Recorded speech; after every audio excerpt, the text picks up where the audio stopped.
Sí.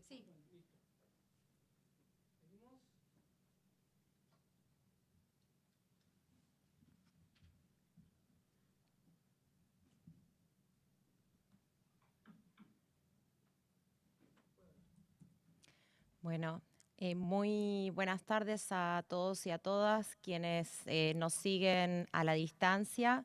Tuvimos que ajustar algunas cuestiones técnicas de último momento, así que por eso nos retrasamos un poquito en el inicio. Quería, ante todo, agradecerles el seguirnos del otro lado de la línea en esta nueva edición del ciclo internacional Miradas del Mundo sobre la Formación Docente. Hoy tenemos una edición muy especial de estos encuentros. Por empezar, porque nos va a acompañar Linda Darling-Hammond, una de las máximas especialistas del mundo en materia de formación docente. Y por otro lado, porque en esta ocasión va a hacerlo a distancia desde Estados Unidos. Dado que empezamos tarde, voy a presentarla rápidamente. Linda se desempeña como profesora de educación emérita en la Universidad de Stanford, en Estados Unidos, y fue la fundadora del Learning Policy Institute, creado para proporcionar investigación de alta calidad para generar políticas que promuevan una educación equitativa y empoderadora para los niños. También creó el Centro para Políticas de Oportunidades en Educación y cuenta además con 25 libros de su autoría y actualmente es presidenta de la Junta de Educación del Estado de California. Linda va a presentarnos hoy un trabajo muy reciente que el Instituto Nacional de Formación Docente se ha dedicado de traducir y ha sido difundido en la invitación para que puedan leerlo, además de aprovechar la conferencia de Linda. En este trabajo ella hizo un análisis de 35 estudios de impacto que demostraron un efecto positivo de políticas de formación docente en distintos países del mundo para analizar qué rasgos tenían esas políticas, y es sobre esto que ella nos va a hablar hoy. Es importantísimo en las políticas de formación docente poder basar las decisiones en evidencia, es decir, en los resultados de la investigación. Por eso mismo, en este momento, desde el Infod, estamos sometiendo a evaluación externa dos políticas que han logrado una gran cobertura en todo el país, como son la formación docente situada y la formación de directores. Pronto, en el próximo mes, tendremos los resultados de esta evaluación externa que será difundido con ustedes y las autoridades de las 24 provincias del país. Así que sin más, para aprovechar la suerte de contar con Linda Darling-Hammond con nosotros, voy a darle la palabra.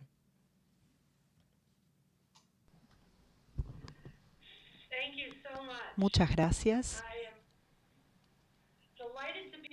Es un honor para mí estar aquí y es realmente un gran privilegio ser parte de esta conversación acerca de la transformación de la formación docente. Verdaderamente un conjunto de reformas que se están implementando. Yo las he estado leyendo mucho sobre el trabajo que ustedes realizan y me complace mucho poder contribuir a este proceso de pensamiento en este momento tan importante. Me apasiona la formación docente. Yo he sido formadora de docentes en otra época y empecé a meterme en este tema. Yo no tenía mucha capacitación en este sentido y yo entendía lo que decían mis alumnos, pero a veces sentía que no podía cumplir con esas necesidades. Y muchos años trabajé para tratar de dilucidar qué podemos hacer desde la formación docente para realmente ayudar a los docentes a hacer el trabajo que ellos desesperadamente quieren hacer. Yo siento que la educación, en este sentido, es algo fundamental que las sociedades necesitan para poder permitir a los docentes que construyan los cimientos de un entorno democrático para la educación. Es una profesión de la que dependen todas las otras profesiones y ayudar a los docentes a hacer este trabajo es realmente un privilegio extraordinario y asimismo una responsabilidad. Yo voy a compartir mi pantalla y voy a garantizar que pueda llegar toda esta información y ampliar mi punto de vista. Y ya fue enviado, de hecho, esta presentación fue enviada a sus colegas. Voy a esperar a que aparezca en la pantalla. Gracias. Y espero que puedan ver mi pantalla en este momento. Espero que puedan verla. Yo comienzo con la pregunta de cómo podemos pensar en la docencia como una profesión de expertos. No todos creen que la docencia es una profesión experta o de expertos.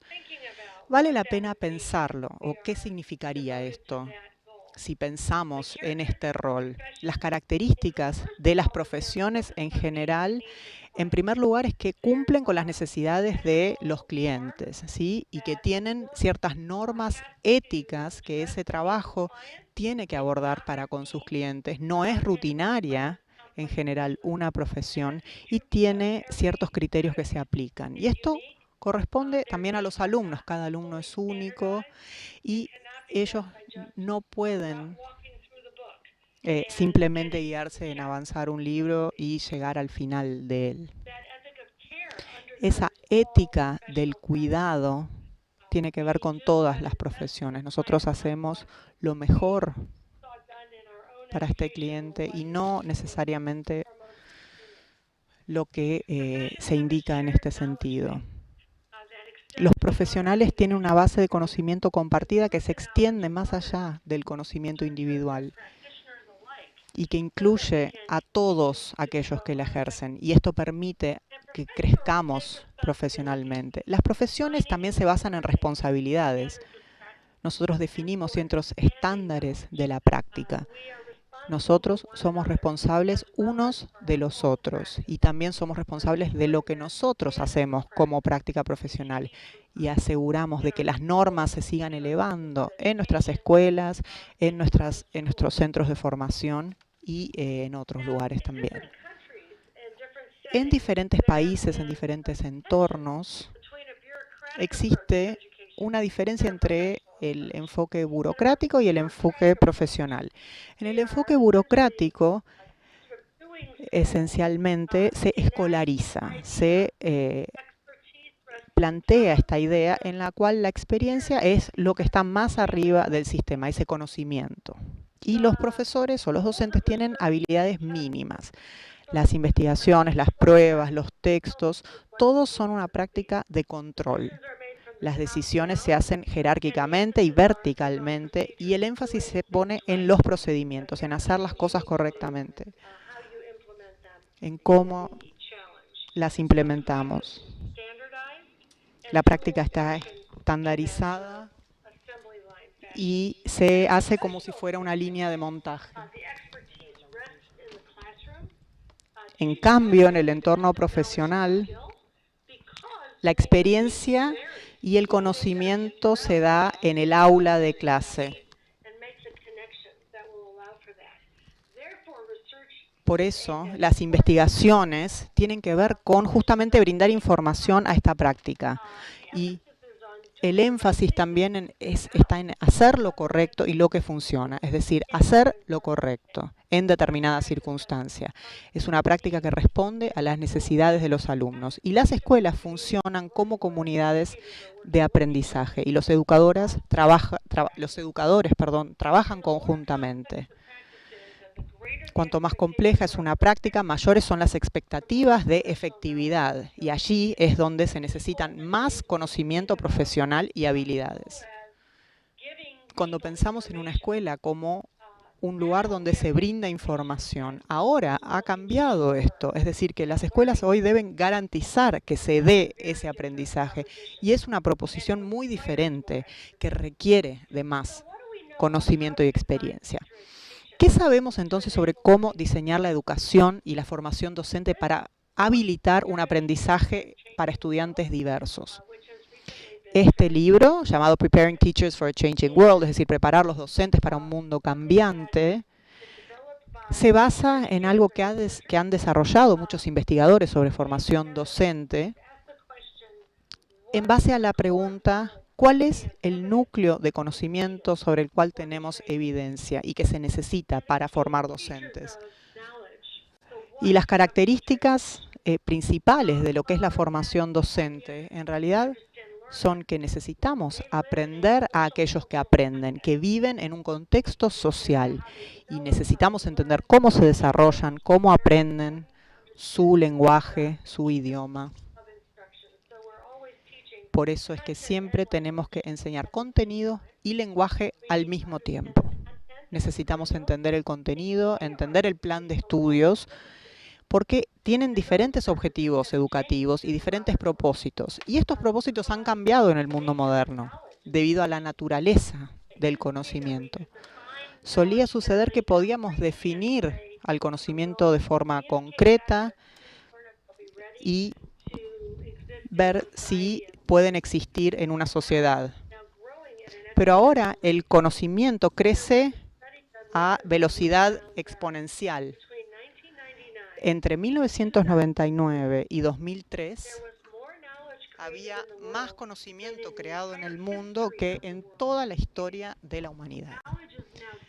El conocimiento ahora se está duplicando en un mundo de tecnología. Entonces, podemos saber lo que van a necesitar los jóvenes, lo que van a necesitar aprender, porque ellos van a estar trabajando con un conocimiento que aún no se ha descubierto. Van a utilizar herramientas de tecnología, van a tener que solucionar problemas complejos para permitirle al mundo sobrevivir. Nuestros objetivos educativos, entonces, tienen que tener en cuenta todo esto que los jóvenes tienen que hacer para poder continuar aprendiendo por sí solos, luego de pasar por el aula de clase. Y esto tenemos que tenerlo en cuenta cuando manejamos el aula de clase, cuando manejamos los temas, las materias. Nosotros les debemos enseñar de modo tal que ellos puedan transformarse en estos agentes luego de pasar por el aula.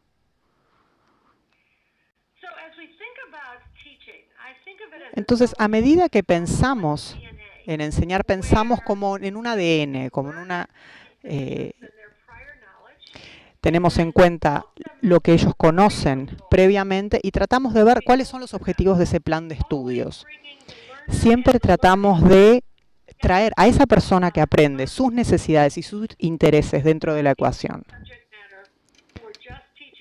No es un sujeto que solamente aprende aquello que le damos, pero que está dentro de un contexto más amplio.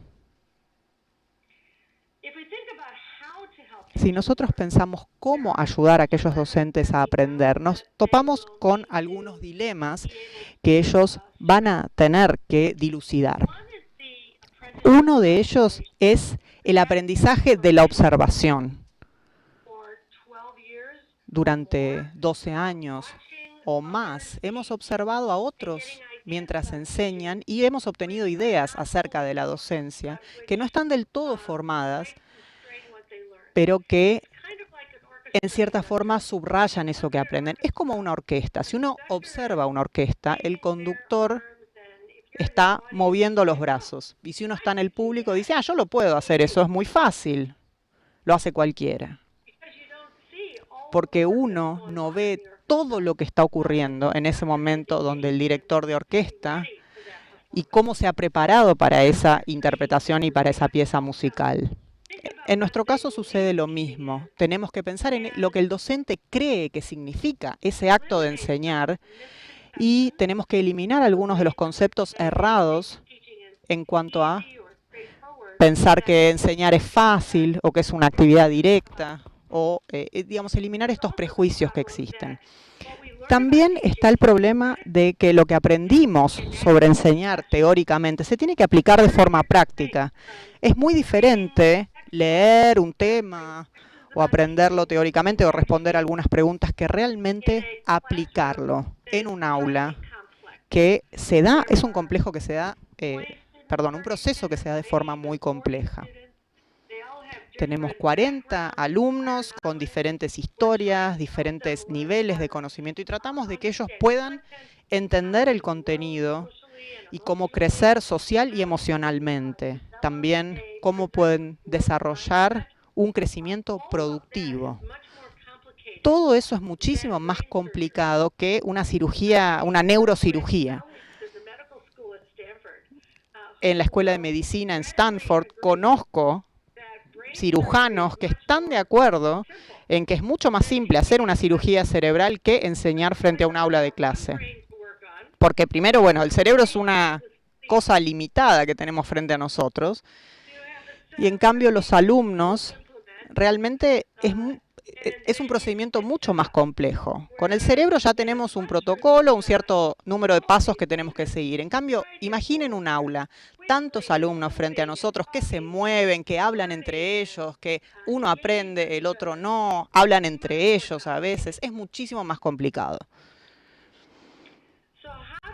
Entonces, ¿cómo le ayudamos a los docentes a superar esa observación como más preliminar y realmente aplicar lo que aprenden y poder lidiar con esa complejidad?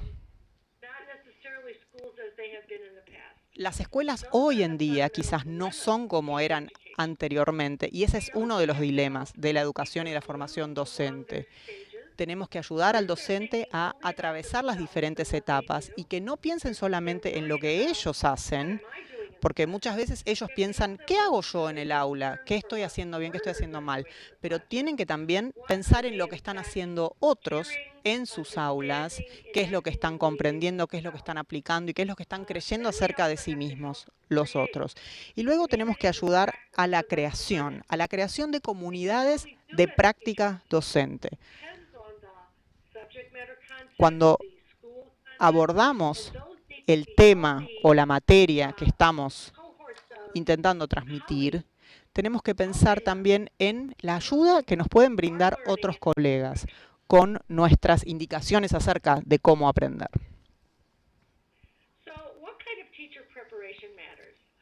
¿Cuál es el tipo de preparación docente que realmente importa? La idea es empezar a pensar en cómo preparamos a los docentes para un aprendizaje más profundo. Esto es lo que se refleja en este libro. Los alumnos aprenden a aprender para el futuro, pero los docentes pueden realmente ayudar a lograr un aprendizaje más profundo. Y esto lo tienen que poder hacer con estudiantes diversos y lo tienen que hacer con un criterio y con un enfoque en este aprendizaje profundo. Hemos identificado un cierto número de docentes que hacen esto y hemos desarrollado un programa en Estados Unidos que se da de la siguiente manera. En primer lugar, estos programas tienen una visión que se organiza en hacer preguntas a los alumnos y hacer prácticas centradas en los estudiantes para guiar un conjunto de cursos o clases que sean coherentes. Esto no es tan fácil de hacer a nivel universitario, donde los profesores en general hacen lo suyo, lo hacen separadamente y los profesores en general no suelen juntarse para planificar un conjunto coherente de cursos dentro de una visión. En este sentido, los profesores tienen que lograr que los estudiantes también sigan esta visión para entender lo que los candidatos ven en la escuela, luego sea lo que ven en la universidad. Este trabajo de crear cursos está mezclado con un trabajo clínico planificado cuidadosamente como para que el aprendizaje se pueda aplicar inmediatamente en el aula. Y esto tiene que ser de una forma potente, que promueva esta aplicación práctica, en lugar de que la formación docente se dé al final de muchísimos cursos, cuando hemos aprendido muchas cosas teóricamente, pero no lo hemos aplicado en la práctica. En tercer lugar, el plan de estudios debe estar profundamente enfocado en el desarrollo y el aprendizaje del niño. Los docentes deben entender el desarrollo del niño. Si no lo hacen, no van a poder realmente generar planes de estudio que estén en línea con este aprendizaje profundo. Y otra cosa que vimos es que los profesores y los instructores muchas veces no se enfocan en qué estrategias quieren ellos que se pongan en práctica. Entonces, este aprendizaje cooperativo es lo que permite lograr esto, que los docentes aprendan a desarrollar, por ejemplo, las habilidades del lenguaje de un niño. Es algo similar a lo que sucede en el aula de clase, y mostrarlo es muchísimo más poderoso que enseñarlo de forma teórica. También vimos que existían oportunidades dentro de estos programas para que los candidatos pudieran desarrollar los planes de estudios. Hacían el diseño del plan de estudios, en general dentro de un aula universitaria, y esto lo hacían en colaboración con su mentor y con el profesor o el instructor de la universidad.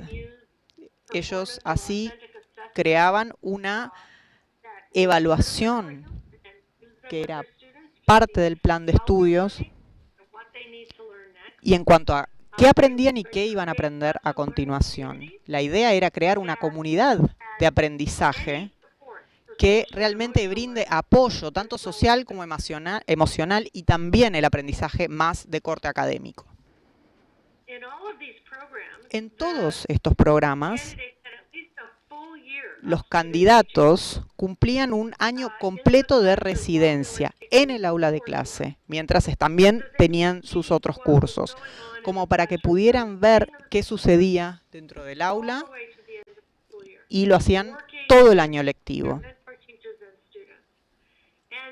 trabajando con los alumnos. Finalmente, la universidad desarrollaba relaciones muy fuertes con las escuelas que demostraban un compromiso con las mejores prácticas y que también se comprometían con el desarrollo profesional docente. Muchas veces la universidad debía involucrarse en el desarrollo de estas prácticas y no solamente en identificarlas, porque muchas veces no estaban disponibles justamente en las comunidades.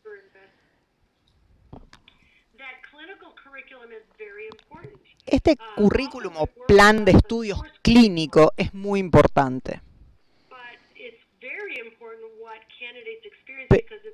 Pero es aún más importante la experiencia, porque en la experiencia entendemos los porqués. Y aún más difícil a veces resulta dentro de lo que vamos aprendiendo. Por eso, esta práctica clínica no solamente se trata de estar en el aula de clase, no solamente es prueba y error, sino que se trata de un entorno donde hay un modelado explícito de una buena práctica, también donde hay supervisión experta para identificar problemas y que los docentes tengan realmente la oportunidad de aprender bajo esta supervisión experta.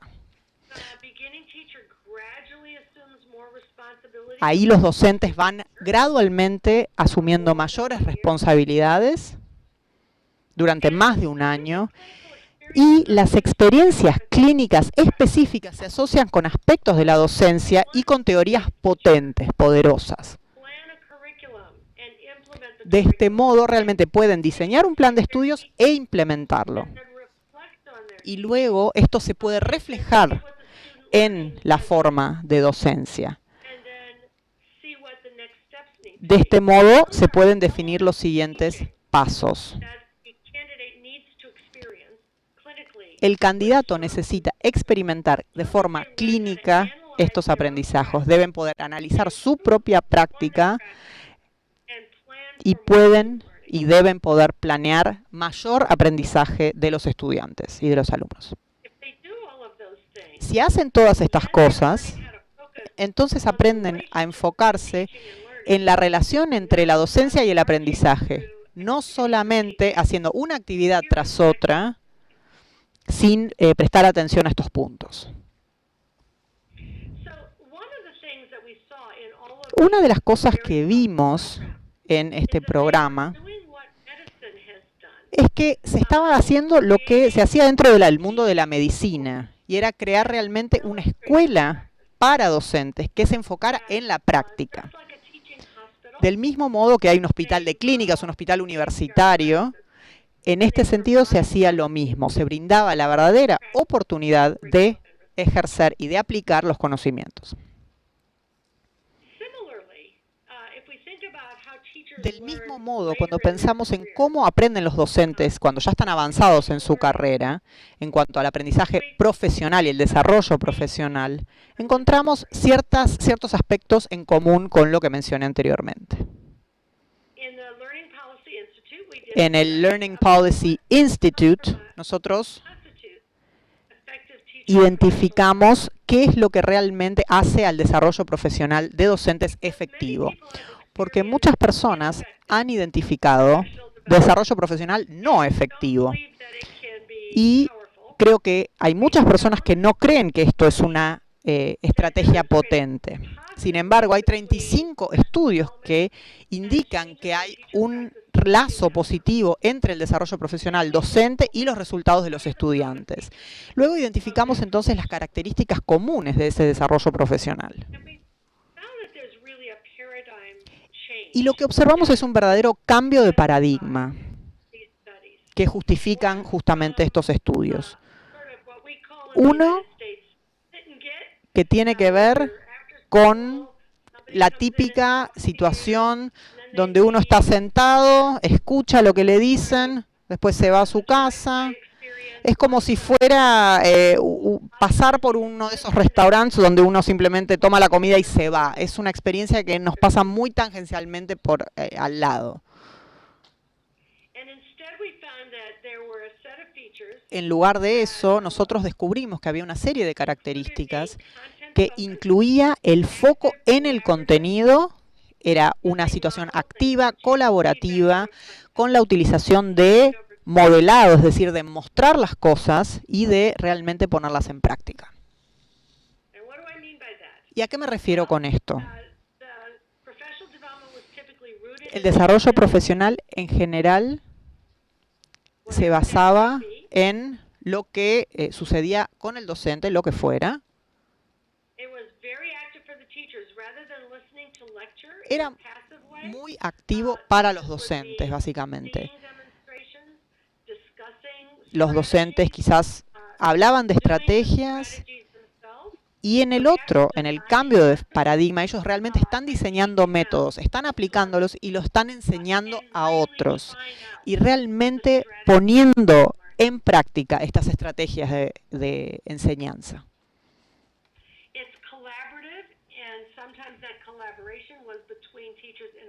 Y la colaboración se puede dar dentro de docentes, dentro de una escuela, entre diferentes departamentos, con la formación de equipos. Esto se trata de un contenido compartido, donde realmente pueden trabajar en el diseño de un plan de estudios conjunto y que continúan probando diferentes cosas, vuelven, lo discuten, pueden darse consejos mutuamente, pueden hacer prácticas compartidas y aprender unos de otros. Como una muestra de un modelo efectivo y una práctica efectiva, se pueden hacer lecciones, planes con las diferentes unidades, se pueden hacer análisis conjuntos, se pueden observar otros docentes en acción, podemos hacer videos de casos escritos de aprendizaje y hacer una codocencia y un coplaneamiento. De esta forma las ideas se hacen visibles y se hacen, por ende, más comprensibles. El coaching, el apoyo de expertos son esenciales para el desarrollo de esta carrera, así como lo son también en la capacitación más inicial, más temprana. Y cuando yo veo aquellos lugares en el mundo donde se ha realmente invertido en la formación docente, se han creado mecanismos mediante los cuales la capacitación y los mentores están disponibles en todas las escuelas. También aprendemos gracias al feedback. Desde que somos bebés empezamos a aprender a través del feedback y la retroalimentación. Nosotros nos reflejamos a nosotros mismos en este feedback y aprendemos a reflexionar de forma profunda, y este realmente es el corazón de todo el proceso. Y por supuesto, tiene que mantenerse a lo largo del tiempo. No alcanza con aprender una idea en un momento y que esta no continúa. El aprendizaje profundo ocurre durante un periodo extendido de tiempo.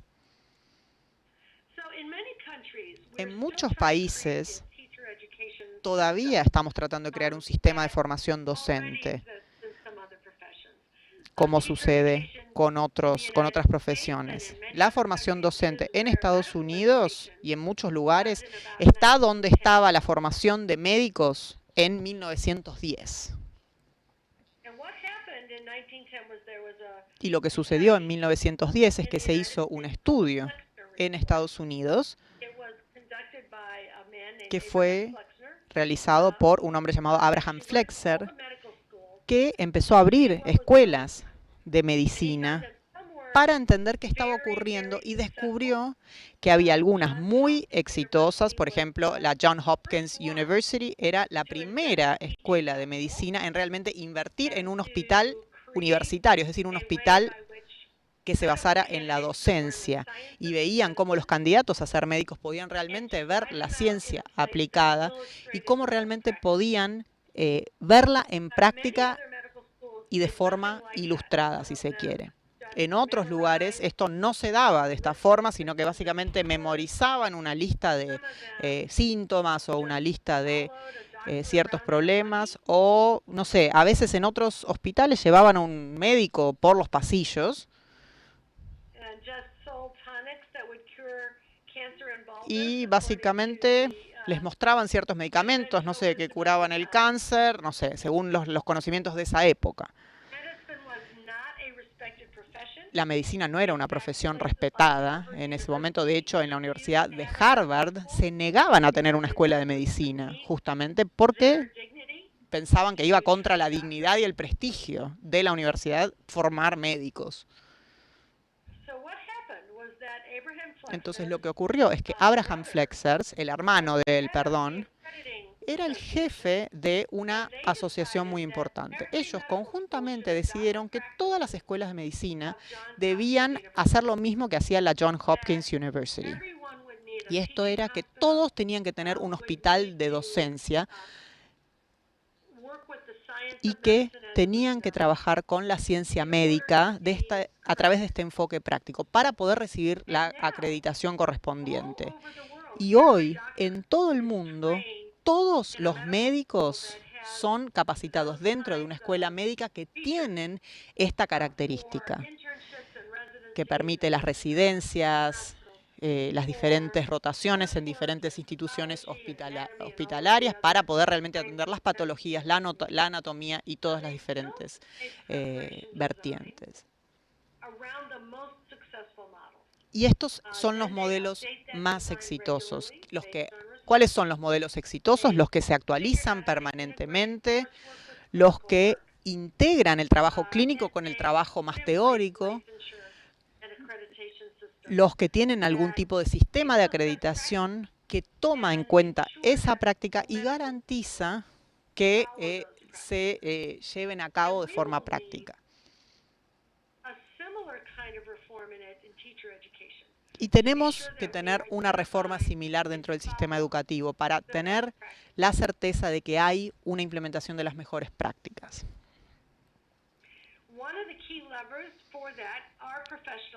Uno de los puntos esenciales son los estándares o las normas profesionales. Todas las profesiones tienen normas profesionales que se basan en investigaciones y en básicamente la sabiduría de la práctica misma. Y esto brinda una guía que tiene en cuenta la preparación, la acreditación de los programas, las licenciaturas, las evaluaciones de certificación, que justamente lo que hacen es demostrar que se está produciendo un aprendizaje. Argentina está avanzando hacia la integración de las normas profesionales dentro de lo que es el trabajo, y yo los aliento a encontrar todos los lugares donde esto se pone en práctica y donde realmente se da una adquisición en base al conocimiento, como lo que vengo describiendo. Entonces, cuando miramos en todo el mundo, como lo hicimos en un estudio reciente llamado Educadores Empoderados, nosotros analizamos una serie de países que tienen un sistema muy bien desarrollado de docentes y de formación docente y desarrollo docente. Esto incluye Finlandia, Singapur, China, Shanghái en particular, Australia y Canadá. Nosotros descubrimos que los sistemas de preparación docente estaban cada vez más guiados por los estándares de la práctica, que también se basaba en la evaluación de los docentes mientras hacen su trabajo, mientras se están preparando, y ellos tienen que ver con el desarrollo profesional y realmente dan forma a aquello que harán los docentes cuando se estén ayudando unos a otros. Luego, lo que vi es que en estos países estaban muy abocados a la pedagogía específica de contenidos, con un foco muy pronunciado en las habilidades de, del siglo XXI, con pensamiento crítico entre ellas. La base de conocimiento cuando hablamos de niños y cómo realmente los niños aprenden de forma diferente y cómo siguen instrucciones cada niño de forma diferente. En Finlandia se dio una historia muy interesante. Ellos organizaron su reforma de los programas de formación docente en los años 70. Y esto empezó en aquellos niños que necesitaban educación especial, que tenían mayores dificultades.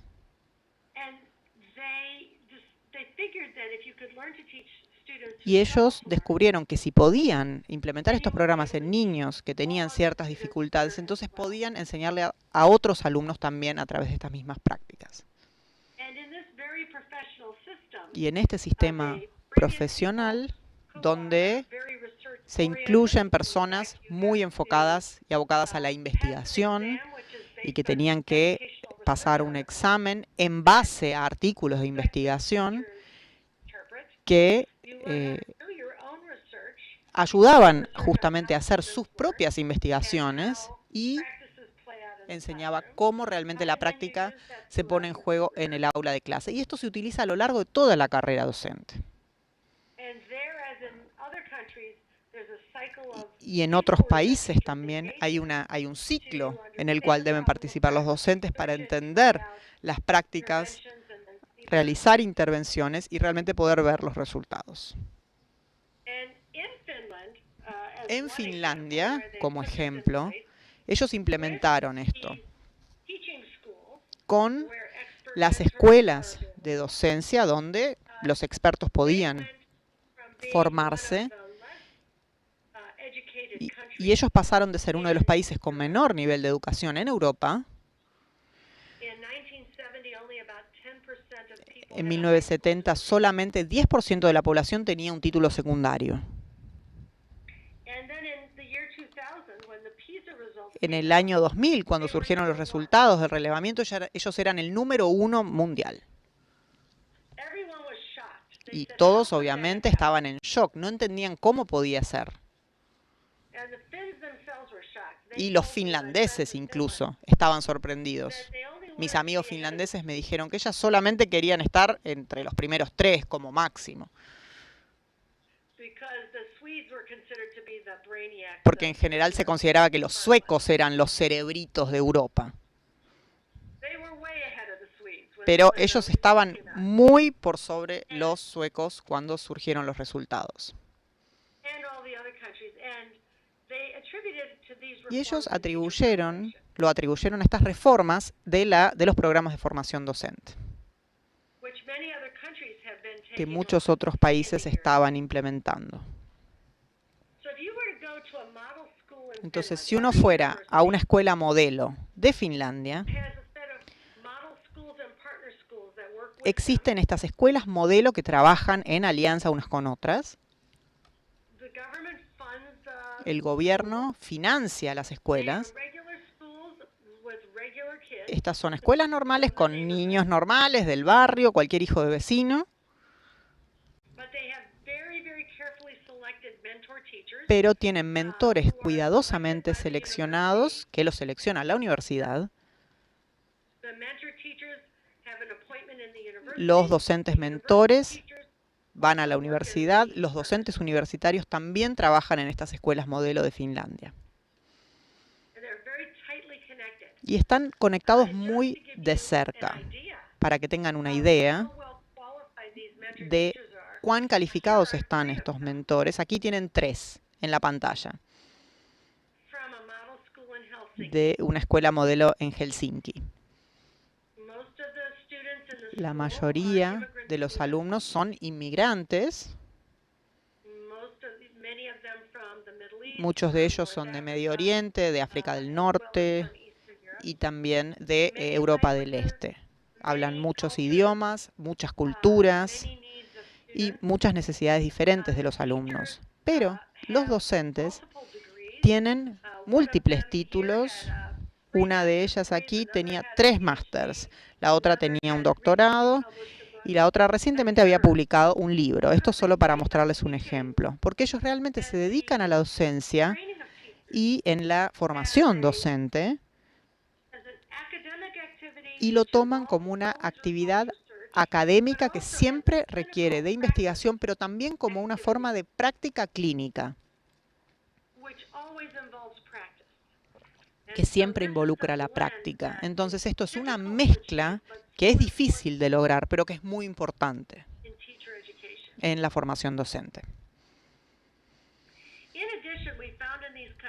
Además, en estos países descubrimos que todos los principiantes tenían un programa de inducción. Típicamente esto lo llevaban a cabo o los mentores o docentes senior que estaban disponibles para darles coaching durante el aula, ayudarlos con planificación de las lecciones o de los planes de estudio y dando seminarios sobre temas puntuales. Y los principiantes tenían una carga horaria reducida solamente en ciertas clases. Esto era para que pudieran participar de estos procesos de aprendizaje. En algunos países esto es fundamental y hay mucho apoyo a los principiantes y en otros países se basaban más en lo que era ya la formación en la universidad. Pero la inducción duraba al menos 2 años, típicamente, y en Toronto, en Canadá, descubrimos que eran 4 años. Y 97% de los docentes principiantes se quedaban al menos 5 años haciéndolo. De este modo, lo que hacíamos es construir una base muy fuerte y garantizábamos que no se estaban reemplazando constantemente un docente con otro, sino que garantizábamos una cierta permanencia. Por supuesto, los principiantes se van haciendo cada vez más efectivos más rápidamente a través de este método. El último punto que quiero plantear sobre otros países del mundo es que en muchos están realizando estas carreras o estas escaleras de carrera para los docentes. Los vimos muy desarrollados en Shanghái y en Singapur, pero también vimos un gran desarrollo en Australia y en Canadá, donde ellos estaban comenzando a permitirle a los alumnos ir avanzando de formas a veces informales, donde pudieran recibir apoyo y aprendizaje para que pudieran ir avanzando y que esto estuviera disponible en todas las escuelas para ayudar al desarrollo profesional a proyectos de investigación y el mentoreo de otros docentes. A veces los docentes senior son los que ayudaban a otros en el aula de clase y realmente le brindaban un apoyo. Por eso es que es muy importante conceptualizar el sistema de aprendizaje y de enseñanza dentro de una forma coherente e integrada. En países donde existen sistemas muy avanzados de apoyo para los docentes, nosotros vimos que ellos tenían estándares comunes para reclutamiento, para preparar, para proveer mentoreo, para ayudarlos con el desarrollo de sus carreras, con el liderazgo. Y veían cómo los docentes aplicaban los planes de estudio en sus diferentes países. Y el sistema de financiamiento de la escuela que apoya todos estos procesos para construir una profesión experta docente. Entonces los voy a dejar con unas reflexiones para aquellos de nosotros que realmente aspiramos a que todos nuestros niños aprendan de la mejor manera. Necesitamos objetivos para el aprendizaje, para la enseñanza, que es diferente a aquel que se daba anteriormente. Un terrible dicho que se dice mucho en Estados Unidos es que aquellos que no pueden hacer enseñan. No sé si eso es común en Argentina, pero lo que queremos que ahora se diga en realidad es que aquellos que pueden hacer y aquellos que pueden comprender enseñan. Y podemos ir aún más allá. Podemos decir que aquellos que pueden enseñan y aquellos que no pueden entonces van a entrar en una línea menos significativa de trabajo. Muchísimas gracias.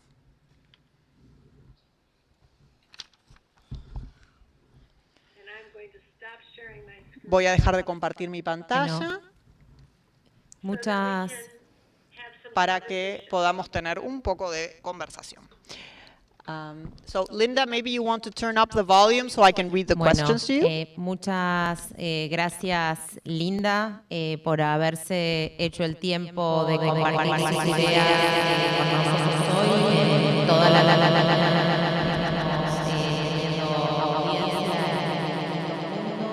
quería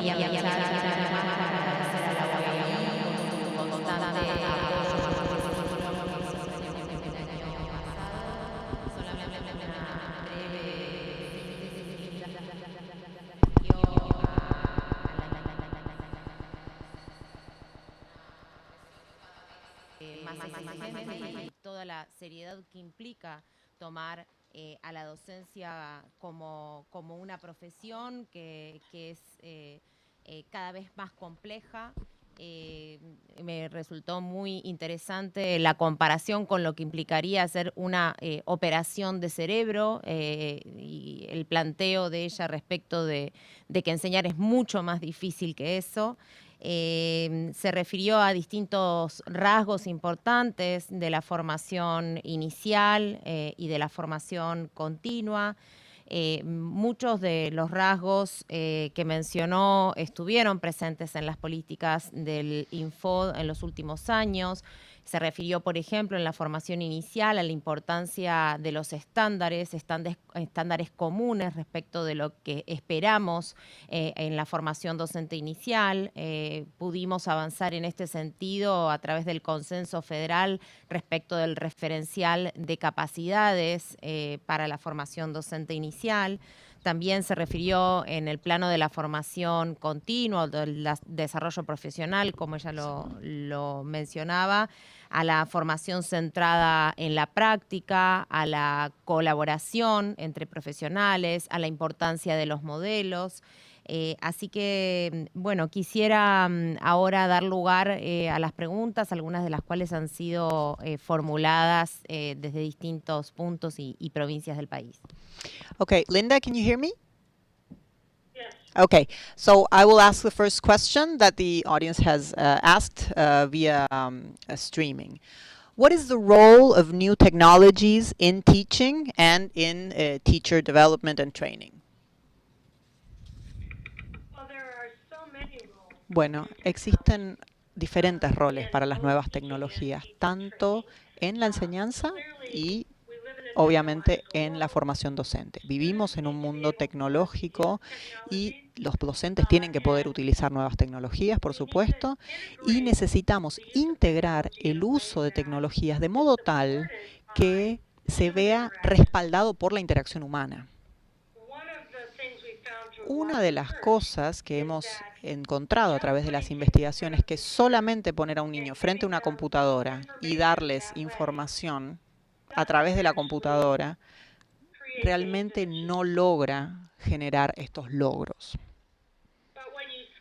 Sin embargo, cuando uno trabaja de forma habilidosa con la tecnología y permite que los alumnos utilicen la tecnología para sus propios objetivos en lugar de ser utilizados por la tecnología, justamente que lean un libro electrónico solamente, entonces, si logramos que realmente logren esto con sus pares, con apoyo de los docentes y a través de ciertas instrucciones y en proyectos concretos, de esta forma ellos pueden mejorar dramáticamente su aprendizaje y pueden utilizar la tecnología para adquirir información, para equilibrar esa información y para producir su propio contenido, su propia información, ya sea un paper, una página web,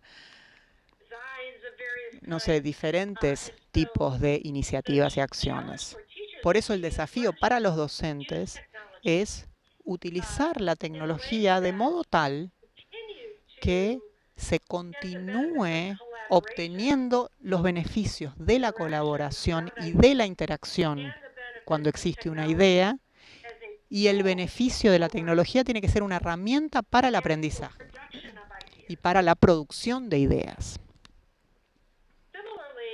Del mismo modo, en la formación docente, la tecnología puede brindar muchísimos beneficios. Existen formas de acceder a las ideas para, no sé, desarrollar planes de estudios. Existen formas de, no sé, conectar un docente con otro a través de la tecnología para realizar este coaching, este apoyo, ¿sí? A través de videos, de tutoriales y de cámaras para intercambiar ideas y solucionar problemas. Por ejemplo, en zonas rurales, las tecnologías pueden resultar una herramienta esencial para brindar oportunidades de aprendizaje. Una vez más, del mismo modo que sucede con los alumnos, la tecnología debe ser un medio para conectar seres humanos. Y se debe continuar teniendo ese tipo de feedback o retroalimentación permanente a través de la interacción y no solamente diseminar información por sí sola a través de la tecnología. Y esto debe brindarle a las personas la oportunidad de acceder a personas y a ideas y compartir prácticas que no podrían estar disponibles de otro modo.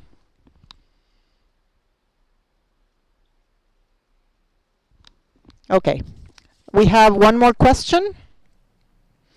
You placed a lot of emphasis on practical training for teachers in practice. Is theory not so important in your point of view? Or what is the role of theory in all of this? I'm so glad you asked that question. Me alegro mucho que me hayan hecho esa pregunta. I think there is nothing as practical as a good Creo que nada es mejor que una buena teoría, por supuesto. theory is fundamental. La teoría es fundamental. Theory, Las teorías de aprendizaje, las teorías de desarrollo, they are the result son of all el resultado de todo tipo de observaciones que se han hecho de la práctica justamente y del desarrollo humano y del crecimiento. and they empower teachers. Y ellos realmente logran empoderar a los docentes para que ellos puedan analizar lo que está ocurriendo y lograr interpretarlo de forma predictiva, Theorize about y what's para going on. poder elaborar una teoría sobre lo que está ocurriendo, Grounded decisions, para luego tomar decisiones fundamentadas broader perspective y tener una perspectiva mucho más amplia sobre cómo children and how to apoyar a los niños y cómo solucionar problemas en la práctica. The key, however, the reason la clave y el modo y la razón por la cual yo puse tanto énfasis en la práctica es que la teoría sin la práctica is often muchas veces impotent. resulta impotente Not allow people en el sentido de que no permite que las personas vean to understand the cómo pueden comprender la teoría y utilizarla, integrate a menos que realmente esté integrada con las oportunidades de realizar prácticas, oportunidades de observar, de reflexionar, de probar las cosas que están basadas en la teoría y ver cómo se ponen en juego. key for teacher education. Entonces, la clave para la educación y la formación docente es una integración muy cercana entre la teoría y la práctica.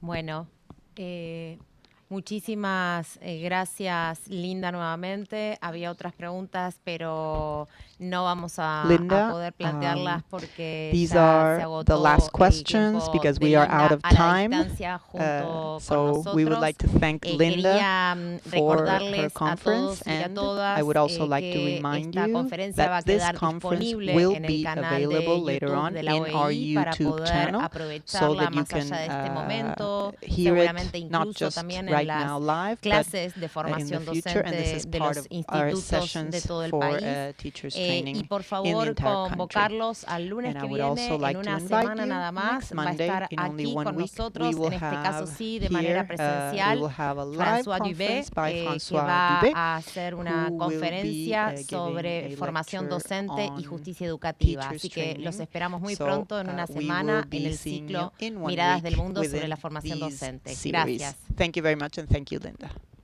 Thank you. Gracias. Adiós. Bye.